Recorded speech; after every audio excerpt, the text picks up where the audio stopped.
But when it comes to the actual aircraft and the flight and the videos and evidence that I have seen, which are the same ones you've seen, as well as the air traffic control tapes, my experience told me that there's two main things that I'm looking at. One of them is there appears to have been a procedural violation, potentially, of the airspace rules around the airport and DC in general. And what I mean by that is the helicopter flights through this specific location are required to go down very well-defined transit routes at restricted altitudes and left and right lateral limits, and so you have to fly within here.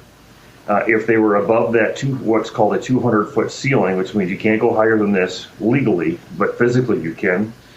If they were higher than that, that puts them in the path of fixed-wing aircraft, landing and descending out of Reagan.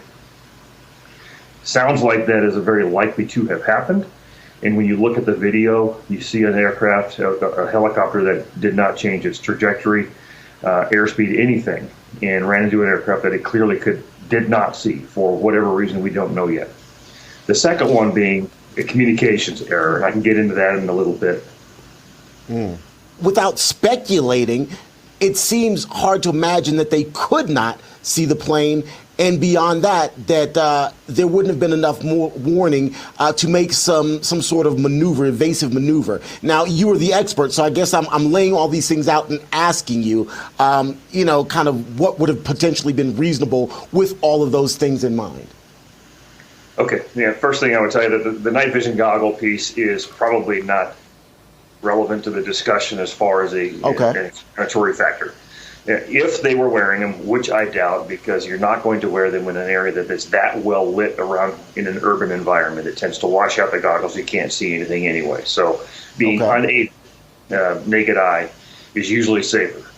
And there are procedures also that tell you when you're not allowed to wear them anyways, which are too many details there. I won't worry about it. But the reason why I think the lights piece is interesting is because as an aviator, I'll tell you the perspective, looking at another aircraft and the lighting system. If you're at near the same altitude or maybe even a little bit higher than the aircraft you're looking at in a dense urban environment at night where it's extremely well lit, you can easily see the lights of that airplane blending into the night lights of cars, traffic, otherwise, street lights, houses, all that kind of stuff.